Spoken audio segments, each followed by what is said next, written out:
The late great Jimmy Greaves once said about football, it's a funny old game, Saint. And it is, isn't it? Well, funny and all right when you're winning, not so funny when you're losing. And for those of you that managed to get up to Turf Moor and back to watch the game live, or for those of you who watch the game on TV or watch the highlights on Match of the Day, must have thought it is a funny old game because let's face it, West Ham United didn't really deserve to win, did they? Did we? It was one of those games where we sort of got into it right at the death. You know, when Burnley thought that they were going to get their first home win of the season, up we pop to spoil the party. So yes, it is a funny old game. It's a weird game, and a game that I guess when a team is winning and playing badly, that's what you call grinding out results, isn't it? That's the mark of a good team. That's a mark of a team that, despite the performance that they put in, if we get a win whilst we're playing badly, then that should bode well for the rest of the season. It'll give us confidence to play better, to play, to put better performances in. And you kind of hope that that will be the case, because the last two league games now, the one before the international break and this one post international break, we played badly in both. Well, let me rephrase. We played badly in the first half against Nottingham Forest, and I think we got a lot better in the second half, and I think we commanded the game a lot better, and we ended up kind of deserving the win there. And in this game, we kind of played badly for a whole hour, and only really got back into it on the 60th minute, even later than that, to be quite honest with you. And whereas with Nottingham Forest, I guess we did grind out a result. We kind of deservedly got back in it and got the result that I think was the right result. I'm not so sure about the result against Burnley. Don't misunderstand me. I'm cock a hoop. I'm happy that we won. I'm happy that we got the 3 points. Keeps us in eighth or ninth place in the Premier League, and starts getting us closer to the top of the league. Ironically, I think we're only something like 9 points off the top. It's a funny old game. So I think in that respect, I'm happy. I'm happy that we got the points. I'm happy that we got away with a win. And we did get away with a win at Burnley on Saturday. Because I think a lot of us feared the worst because of the team selection. And dear old David Moyes, he's very uncompromising, isn't he? Doesn't pull any punches, makes no surprises. It's his way or no way. He won't listen to anything that the fan base is going to say. Why should he? But many people were saying he doesn't even listen to his coaches. And I know that was a rumor that was bandied around last season and still sort of knocking around this season. I don't know how true that is. But I guess he's the manager of the team. So if anything, why should he listen to anybody apart from himself when it comes to tactics, when it comes to team selection, when it comes to making decisions about the team? He's the manager. He gets paid a lot of money, a lot of good money, to make those decisions. But then when we look at the team news, the team sheet that was handed out an hour before the game, you look at it and up to a point you say, yeah, kind of what I expect. Or certainly for the first 10 players. Areola in goal, of course. Soufal, he's made all his apologies. There was no way he was going to be penalised on domestic duty, regardless of what he did on international duty. Zuma, whilst he's fit, he'll play. Gerd, Emerson, the back line, you kind of expected. Alvarez, well, there was a 50-50, but I did think he will play, despite all the travelling that he did on international duty. And then Ward-Prowse and Souček, yes. And then there was a bit of a question mark over Kudus because of his bad back, but we thought that he would get a start as well. And then, of course, Paquetá, who is not currently being picked by the Brazilian national squad, was also in the lineup. And then you get to the bottom of that list, number 18, Danny Ings. And you've got to ask yourself, why? with the greatest of respect. Why? Because you look at the substitute bench. All right, Jared Bowen and Mikel Antonio both out injured.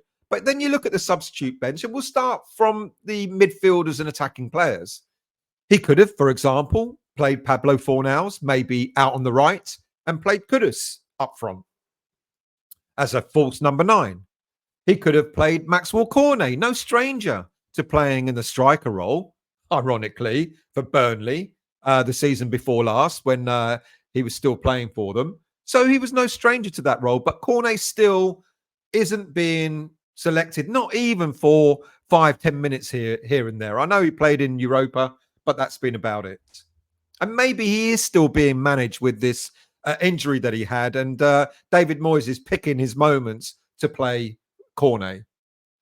But then you would expect Saeed Benrahma to have come into the team over Danny Ings, because Benrahma could have gone out on the left. It means that he could have pushed Paquetá into the middle as a false number 9, and Paquetá is more accustomed and more comfortable in the middle than he is being pushed out on the left. So Benrahma was an option as well.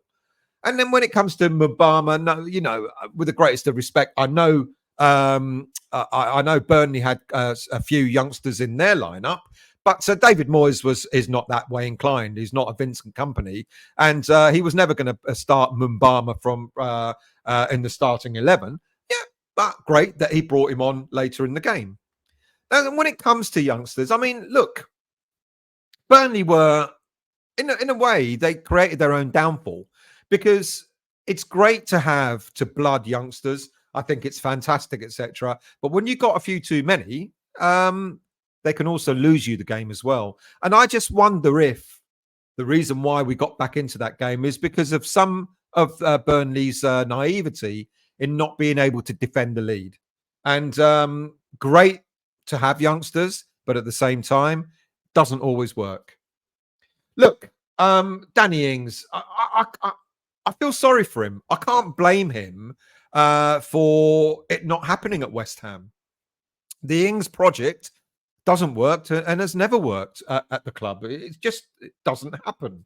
You know, he's had a great career in the Premier League. You know, scoring goals for Burnley, scoring goals for Liverpool, scoring goals for Aston Villa. But he's always had support around him to get those goals. Ings, with his injuries, is getting older. He's had injuries, etc. He cannot lead the line on his own. And I don't think it's ever going to work, this Ings project at West Ham. And I feel kind of sorry for him, because he's being thrust into a situation that doesn't suit him and it doesn't suit us. And no one's benefiting out of it. And it's making what was once a good player look really, really bad. And I feel quite sorry for him. And I was taking the pee a little bit on Facebook. I was putting up comments, you know, half an hour in, Ings hasn't touched the ball. 41 minutes in, you know, has Ings gone AWOL? Oh, Ings, well done. He's got the ball and he's passed it to the opposition's keeper. You know, he was once a great player. I'm sure, quite possibly, he can still be a great player and scoring goals for another club, whether it be in the Premier League or whether it be in the Championship. But only a team that can accommodate his style of football is going to benefit from him. And unfortunately, David Moyes is not accommodating Danny Ings' style of football. So, like I said, neither party is being successful in Danny Ings being utilised. We didn't get into the game. First half came and went. Look, you know, I think we should have been a goal down in the first half. Koleosho, the 19-year-old winger on the left-hand side, was a massive thorn in our side. You know, a summer signing from Espanyol's B team. Well done, Vincent Kompany and his scouting network to have uncovered him. Signed for a mere £2 million, €3 million. He was lively, energetic, unafraid to go forward. Created a lot of problems for us, and to be quite honest with you, a lot of problems for Vladimir Coufal. And that first half challenge was without a doubt for me a penalty. Much more so than the second half, the penalty given in the second half. You could see Coufal It even showed the image, the image from behind, where Sufal at that last moment put his leg out and brought the player down. Look, I can't say that the player wasn't looking for it, but you're a professional footballer. You're going in the box. Someone sticks their leg out. You're going to take advantage of it. And ironically, that wasn't given. And yet the penalty that was given, I think, was a lot softer. Kudus was sort of tracking Koleosho's run and it kind of like wasn't really looking at where his feet were, etc. And inadvertently stepped on Koleosho's foot. Penalty. Soft penalty, but in a roundabout sort of way. You can't deny that Burnley kind of deserved to be in front. We didn't do much. They kind of didn't do much themselves, but they were getting more chances than we were. And that was on the 49th minute. And what was concerning is, we didn't have anybody on the pitch that seemed at that time that was going to sort of get the game back going. And I would have expected David Moyes to have made the sub changes as soon as they scored, 50th minute, something like that. But again, that's not David Moyes' way. He doesn't do that. David Moyes waited for the witching hour, the 60th minute. On the hour mark, he made his changes because up until then, quite a few players were pretty quiet. I think Paquetá had a reasonably quiet game today, and people are beginning to question what he's worth to West Ham United.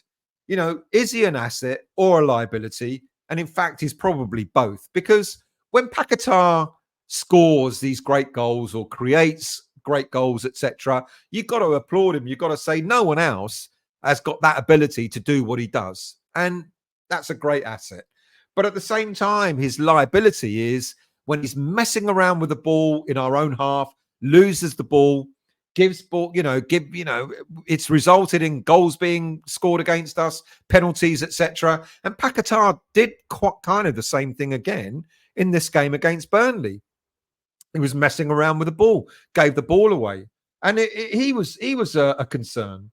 But finally, David Moyes made the changes that we kind of expected him to make on the 60th minute.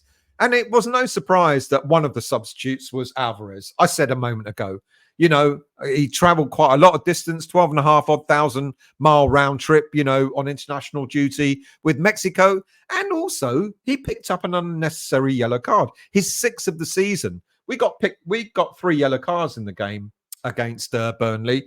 Alvarez, Sufal and Agurd all picked what I kind of think were kind of unnecessary yellow cards. But Agurd, I didn't think he'll last. So it was the right thing to do to sub him. And of course, the other substitute, an obvious, was Danny Ings. Danny Ings had to be taken off because he was not being effective. And the 2 players that we brought on actually gave us a little bit of impetus.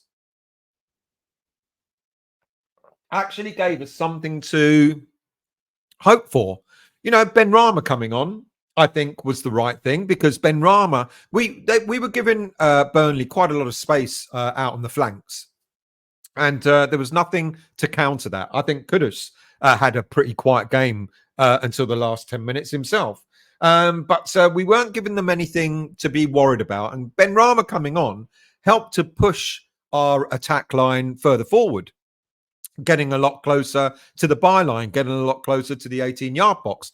And that started to give Burnley something to be a little bit more concerned about.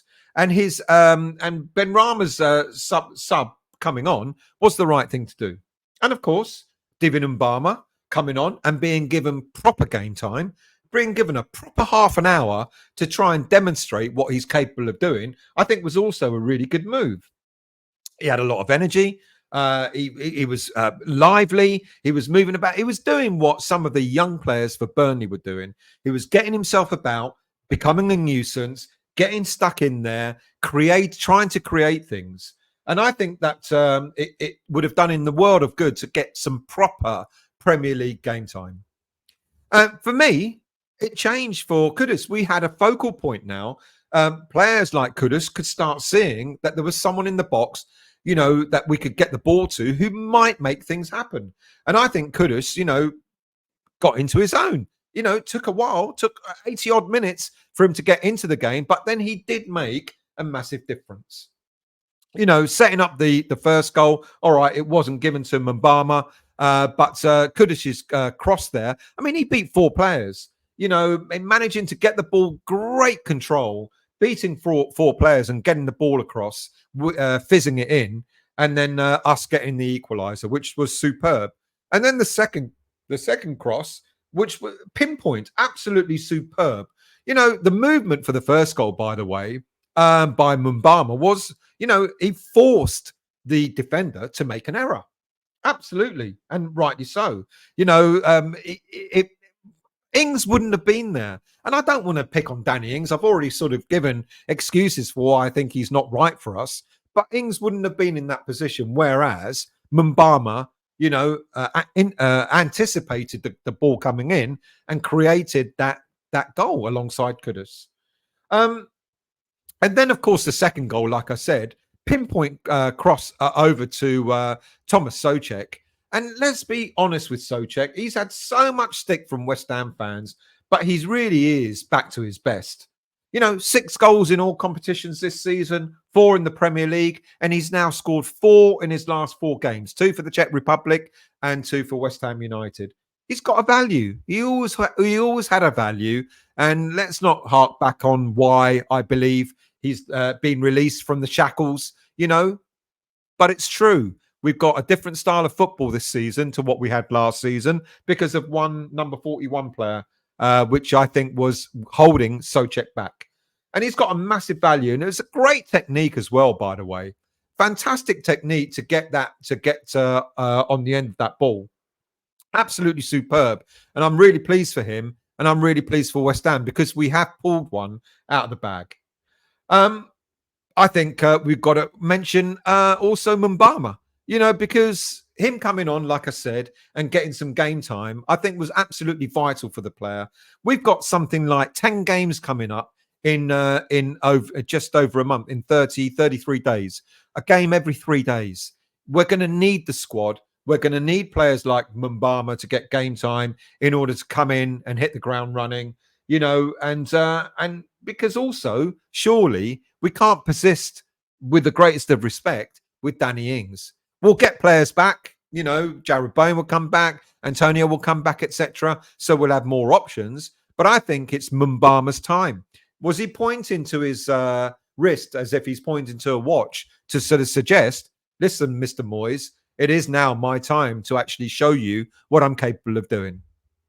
Look, just to cap off, we got. I'm not going to say we got lucky. Well, you create your own luck, but I don't think it was. You know, for the 80 minutes of that game, it was an undeserved. You know, we would deserve to be down. But like I said, the resilience of a good team or a half decent team is when you're not playing well, is to get back into the game, and that's what we did.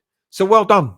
You know, we move on. We've got a massive schedule coming up, as I said.